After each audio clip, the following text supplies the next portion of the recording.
monde, bonjour pour cette partie 4 du cours modèle économique dans le domaine de la plateforme, dans le domaine numérique. Et justement, le cours d'aujourd'hui va concerner la plateforme. Bonne nouvelle, j'ai trouvé une option dans mon logiciel OBS de capture qui va nous permettre d'enlever l'écho et le bruit. J'espère que cette vidéo sera moins sujette à l'écho et au bruit. Et les futures vidéos seront plus agréables à écouter. Si ma voix vraiment est écouteuse, j'en suis pas vraiment sûr. Voilà. Donc, comme on a vu ensemble dans les parties précédentes, nous avons vu différents modèles. Maintenant, nous allons voir ensemble le modèle de la plateforme et de l'agrégation. Comme toujours, nous allons définir ce que c'est que que ce modèle. On va voir c'est quoi les avantages et les inconvénients et on va essayer de voir quels sont les défis qui vont attendre, qui vont, qui vont être sur le chemin de ce modèle. Donc voilà, introduction au modèle, le type de plateforme et d'agrégateur, l'économie de réseau et effet de réseau, ça c'est important aussi. Enjeux et défis du modèle. D'abord, qu'est-ce que c'est que la plateforme? Les plateformes numériques vont agir comme des intermédiaires qui vont faciliter les interactions entre différents acteurs. Euh, comme modèle, Watkins. Watkins est un intermédiaire qui va faciliter les interactions entre deux citoyens qui veulent donc, une plateforme, c'est ça. C'est une intermédiation entre deux acteurs. Elles offrent un espace où les utilisateurs peuvent se rencontrer, échanger des biens, des services ou des informations.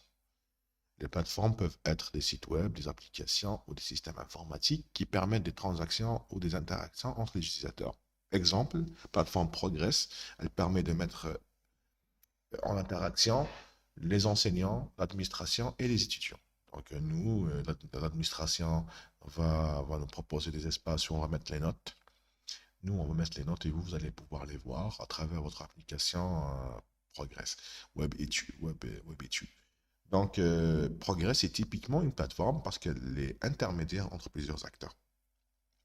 Voilà, donc on va voir au fur et à mesure des exemples, quelques exemples. Je vais vous donner quelques exemples de plateformes pour que vous compreniez mieux le concept. Qu'est-ce que c'est que l'agrégation? L'agrégation consiste à rassembler des éléments disparates pour créer une offre ou un service global. Dans le contexte numérique, cela implique souvent la collecte et la consolidation de données, de contenus, de services provenant de différentes sources pour les présenter de manière centralisée et accessible. L'agrégation, par exemple, c'est Amazon. Amazon, généralement, c'est pas lui qui vend les produits, c'est d'autres personnes qui proposent des produits à vendre. Et, euh, et Amazon va prendre les produits, va les organiser et vous les présenter pour que vous puissiez acheter en ligne. C'est quoi la différence entre Amazon et Watkins? Pourquoi l'une pourrait être une plateforme, l'autre une agrégation? Bon, il faut savoir que le concept est flou, c'est difficile de faire la différence entre les deux, mais il faut savoir que la mise en relation, moi par exemple, je suis obligé d'appeler au téléphone sur Watkins la personne qui veut vendre une voiture. C'est-à-dire que réellement, Watkins m'a mis en relation avec la personne qui veut vendre la voiture. Alors que Amazon ne me met pas en relation avec lui. Il va me vendre à la place de ce web marchand de produits. Même si j'ai un problème avec Amazon, pas avec la personne qui m'a vendu, enfin l'entreprise qui m'a vendu le produit. Il faut savoir que Watkins, depuis quelques années, intègre aussi un modèle d'agrégation. Je pense que vous le savez tous. C'est devenu aussi une plateforme qui va permettre aux entreprises de vendre leurs produits. Sauf que là, Watkins se dégage de toute responsabilité. Ce n'est pas comme Amazon, c'est pas elle qui vous vend. Elle va vous mettre en relation avec la boîte qui va vous vendre. Et si vous avez un souci avec la boîte qui vous a vendu et non pas avec Watkins. Donc, oui, c'est un agrégateur en devenir. Quelles sont les caractéristiques des plateformes et des agrégateurs? Il y a l'intermédiation multipartie. Les plateformes agissent comme des médiateurs entre plusieurs parties prenantes, facilitant les transactions et les transactions entre elles. Elles peuvent impliquer des vendeurs, des acheteurs, des fournisseurs de services, etc. L'économie de la demande et de l'offre, les plateformes numériques s'appuient souvent sur des mécanismes où l'offre répond à la demande, créant ainsi des marchés dynamiques et réactifs. Modèle d'affaires diversifié, les plateformes et les agrégateurs peuvent adopter différents modèles économiques tels que les commissions sur les transactions, les abonnements, la publicité ou encore les frais d'utilisation. Et évolutivité et expansion, les plateformes numériques sont souvent conçues pour s'étendre et s'adapter à mesure que leur base d'utilisateurs grandit. Ils visent souvent une expansion mondiale et une diversification des services offerts.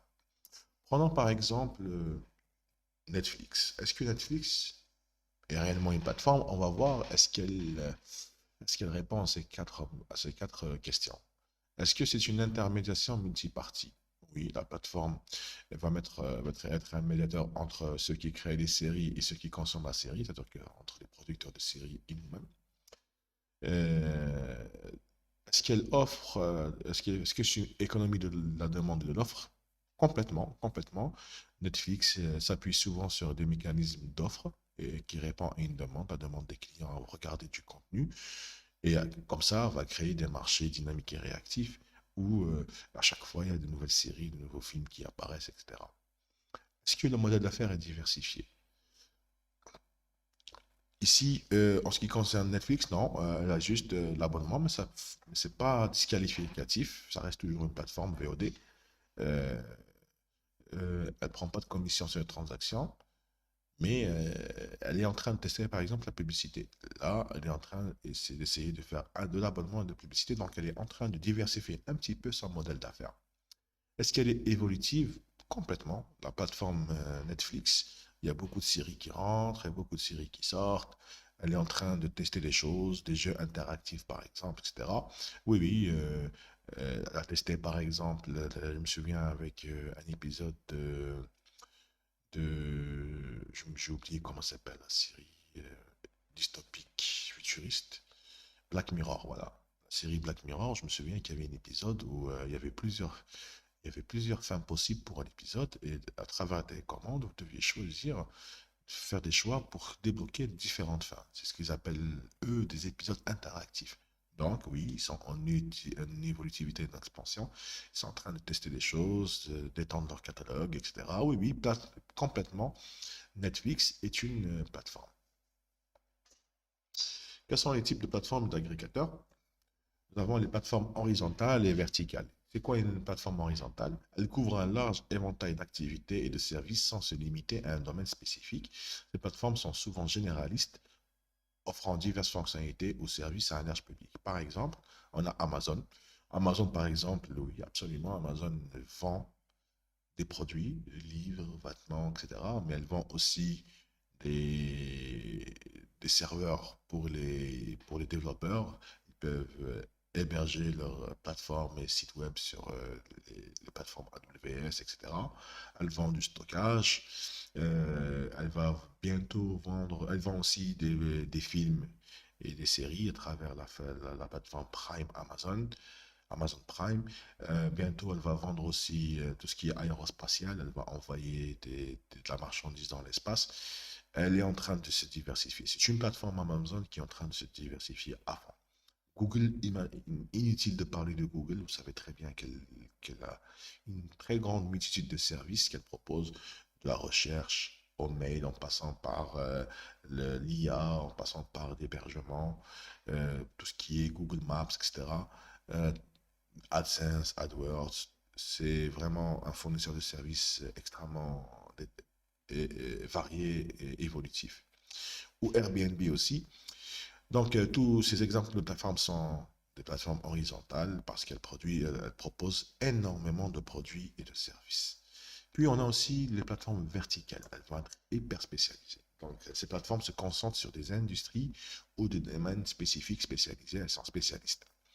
Elles offrent des services spécialisés dans un secteur donné, souvent en répondant à des besoins précis d'une communauté ou d'une industrie spécifique.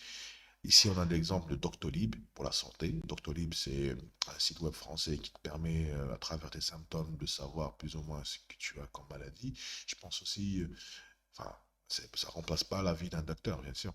Ça permet aussi de réserver chez le docteur. C'est lui qui va te dire, oui, va réserver chez le docteur, c'est de préférence.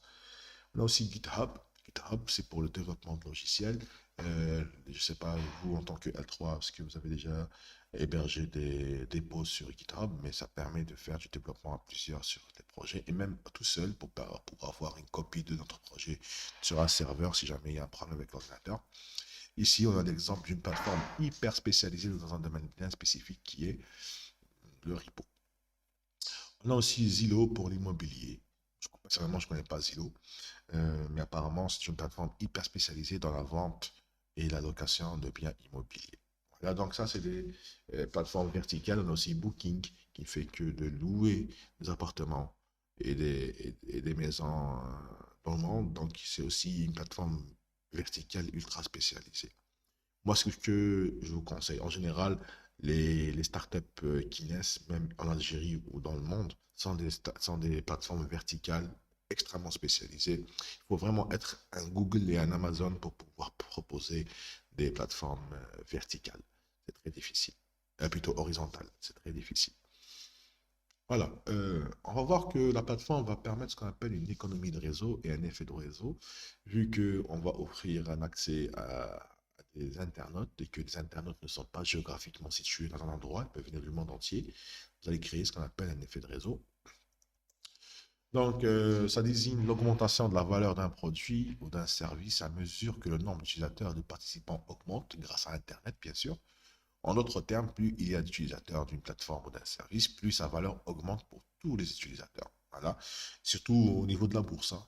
La valeur, par exemple, de Facebook, elle est de plusieurs dizaines de milliards juste à cause du milliard d'utilisateurs qu'elle contient. Netflix, pareil. Parce qu'elle a 100 millions d'utilisateurs, elle vaut très très cher. Quels sont les effets positifs? Ils se manifestent sous différentes formes, comme l'augmentation des possibilités d'interaction, l'accès à un plus grand nombre de biens ou de services, ou encore une meilleure pertinence des recommandations. Pourquoi? Parce que plus on a d'utilisateurs, plus on a de profils, et plus on a de profils, plus on est pertinent dans les recommandations. Donc on a ici par exemple les réseaux sociaux, Facebook par exemple, 1 milliard d'utilisateurs. Les interactions entre les utilisateurs sont très très très nombreuses et Facebook domine dans le domaine de la recommandation parce qu'elle a le profil de pas mal de gens. Économie de réseau. Donc, l'économie de réseau se réfère à un modèle où la valeur d'un produit ou d'un service augmente à mesure que le nombre d'utilisateurs et des participants augmente. Ces économies résultent souvent d'effets de réseau. Donc, une fois que euh, euh, une fois que euh, la valeur intrinsèque de ta boîte avec l'effet de réseau augmente, la valeur extrinsèque en argent va augmenter. C'est l'effet de réseau va faire une économie de réseau. Ça marche ensemble en réalité. Donc, quels sont les deux points qui vont naître de cette économie de réseau? On va pouvoir avoir une évolutivité, une croissance. Les modèles économiques basés sur les réseaux ont tendance à être évolutifs, car ils peuvent rapidement gagner en valeur à mesure que de nouveaux utilisateurs rejoignent la plateforme. Cela stimule souvent une croissance exponentielle. C'est vrai. C'est l'effet bouche à oreille. Tu as une personne qui va parler de ton réseau, de ta plateforme à deux autres personnes qui vont parler à chacune à deux autres personnes, etc. Si on prend juste le cas d'une qui parle à deux, on a une exponentielle à puissance de 2. 2, 4, 8, 16, 32, etc. Les informaticiens savent de quoi je parle. L'exponentielle à puissance de 2, c'est ce qui régit le monde informatique et le monde des bits. Et par conséquent, ça va créer un effet de réseau exponentiel et c'est pour ça que les startups ont un scale-up. C'est-à-dire que la définition d'une startup, c'est une entreprise qui a une croissance exponentielle. Et la croissance exponentielle, les amis, est produite de l'effet de réseau, et rien d'autre. Hein. Faut pas croire qu'il y a quelque chose derrière. C'est l'effet de réseau d'Internet qui permet une croissance exponentielle de la boîte. Deuxième point, c'est les verrous et avantages compétitifs. Les entreprises vont bénéficier d'une économie de réseau et peuvent avoir des avantages compétitifs difficiles à surpasser car la taille du réseau crée souvent des barrières à l'entrée pour de nouveaux concurrents. Mitel, Facebook. Facebook était là le premier. Je parle bien d'un réseau social de type fil d'actualité. Je ne parle pas d'un réseau social de type TikTok, vidéo, etc. Ça, c'est d'autres types de réseaux sociaux. Facebook, bon, bien que maintenant on est en train de perdre des utilisateurs, qui est devenu un réseau de vieux, moi je me revendique vieux, entre guillemets. Malgré cela, Facebook n'a pas pu être détrôné. Google, avec toute sa puissance, essayer d'attaquer Facebook avec un réseau que vous ne connaissez sûrement pas, vous les jeunes, c'est le fameux et défunt et feu réseau Google+. Et beaucoup de sociétés ont essayé de faire tomber Facebook, créant un réseau social plus puissant. Aucun n'a réussi. Parce qu'une fois qu'on a une connectivité dans un réseau de la part de personnes, il y a des habitudes qui se créent. Et ces personnes-là ont tendance à vouloir rester dans le même réseau. Et c'est très difficile de reconstruire son réseau d'amis, d'influence, son réseau de vendeurs si on est sur une plateforme de vente dans un autre, chez un autre concurrent. Parce que c'est un très très gros travail à faire et c'est aventureux. On ne sait pas ce que les gens vont venir avec nous ou pas, etc. Donc c'est pour ça que l'effet de réseau vous permet d'avoir un verrou du fait que les gens vont avoir moins proportion à partir. Parce ils veulent rester dans leur réseau de connaissances ou de vendeurs, etc. Voilà. Quelles sont les stratégies de stimulation de ces plateformes et ces agrégateurs? Incentive à l'adoption précoce, c'est-à-dire que ici, on va essayer d'offrir des avantages et des incitations pour attirer les premiers utilisateurs afin de démarrer et stimuler l'effet de réseau. C'est comme, c'est comme lorsque vous allumez un barbecue. Il faut faire beaucoup d'efforts au départ pour que les premières braises tiennent et créer l'énergie suffisante pour la transmettre aux autres braises, le charbon, enfin, c'est la même chose ici. Il faut dépenser beaucoup d'énergie pour que les premiers utilisateurs viennent et soient convaincus, pour que eux commencent à parler et l'effet de réseau commence à s'installer. Ça demande de l'effort au départ. Fonctionnalités axées sur les réseaux, il faut développer des fonctionnalités spécifiques qui encouragent l'interaction et l'engagement entre les utilisateurs, favorisant ainsi la croissance du réseau. Il y a une très très bonne idée de Facebook, c'était le like. Le fait que quelqu'un mette un like à une publication, ils ont créé une nouvelle interaction entre les gens. Et de ce fait, il y a eu un concours au like. C'est-à-dire que quand tu publies une publication, je pense que tout le monde a le même, et moi-même, a le même réflexe de voir combien de likes ça va générer. C'est un peu parce que là, on est des animaux sociaux, on a un ego, on aimerait bien que ce qu'on met, ce qu'on dit soit aimé par les autres. On aimerait bien que les gens nous voient comme étant intéressants, c'est humain. Et par conséquent, Facebook, en intégrant le like, a intégré une interaction simple, parce que beaucoup de gens n'aiment pas écrire des commentaires, n'ont pas le niveau nécessaire pour écrire des commentaires, mais un like est très simple à faire. Et ils ont simplifié l'interaction au plus bas niveau, c'est celle de l'intérêt, le like. Hop, j'aime la publication. Il faut savoir, pour ceux qui sont plus jeunes, que pendant des années, pendant 15 ans, on n'avait que le like. Hein. Il n'y a pas le j'adore et de je suis surpris, je suis en colère, etc. Ça n'existait pas, il n'y avait que le like. Cette simple interaction a suffi pour encourager l'interaction et l'engagement des utilisateurs. Et là, les gens sont partis dans une course de like qui postent les contenus les plus intéressants, qui a les meilleurs likes que les autres, etc. Même aujourd'hui, je pense, hein, quand vous voyez quelqu'un qui poste un commentaire, une publication et qui fait 2000 likes, vous dites, waouh, cette personne, socialement, elle est intéressante. Parce que pour avoir 2000 personnes qui disent j'aime la publication, ça veut dire que cette personne est connue, elle est aimée de la société, etc., etc.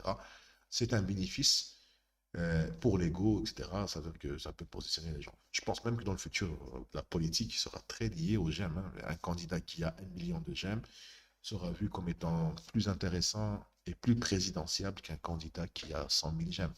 On va dire, oui, celui-là, il n'est pas très aimé, etc. Je ne vois pas trop comment il pourrait devenir président. Il va y avoir aussi sûrement des business externes, black, un marché noir de likes, et des gens à qui on achèterait leurs likes, etc., pour créer une vision factice qu'un candidat est aimé, etc. Bon, ça, c'est vraiment un futur dystopique. Mais je voulais vous dire que l'interaction simple fait l'effet de réseau. Expansion et diversification. Élargir les offres de produits et de services pour toucher un public plus large et créer des connexions entre les différents segments utilisateurs. Là, c'est très facile, enfin, très facile. C'est-à-dire que c'est moins compliqué d'élargir une plateforme que d'élargir un commerce traditionnel. Quand tu as un commerce traditionnel, si tu veux avoir des clients tunisiens, il faut aller ouvrir en Tunisie. Maintenant, non. Hein. Maintenant, il suffit peut-être d'agrandir un peu le serveur et de faire de la pub en Tunisie, et c'est tout. Les gens se connectent sur la même adresse et tu as les Tunisiens dans ton réseau. C'est très simple. interconnectivité et compatibilité.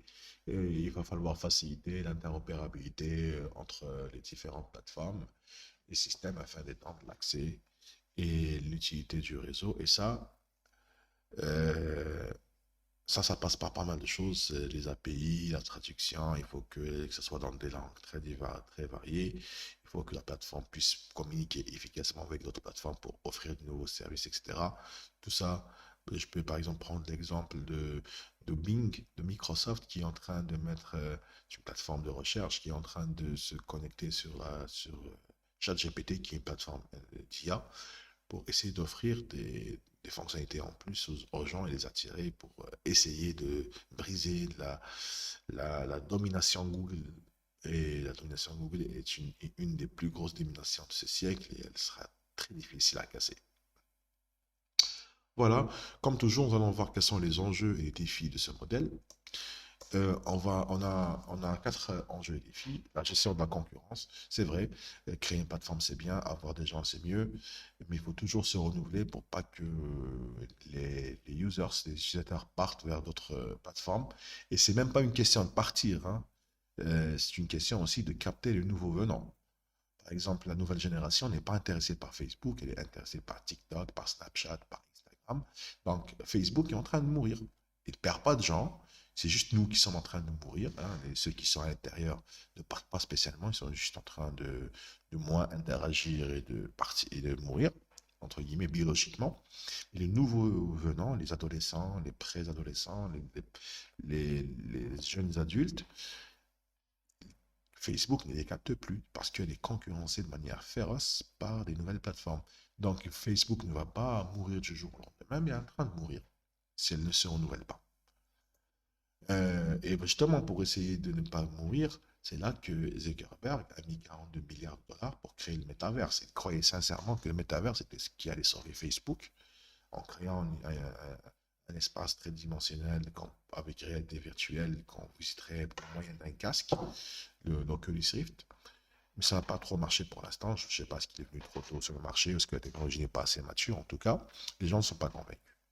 Il y a aussi la problématique de la régulation des questions juridiques. Plus tu as de personnes dans ton réseau, plus, plus les problèmes vont augmenter et plus la nature des problèmes vont augmenter. C'est-à-dire que c'est possible que avec s'il y a des enfants qui rentrent, il y a des problématiques par rapport, des questions juridiques par rapport aux enfants qui sont au milieu des adultes.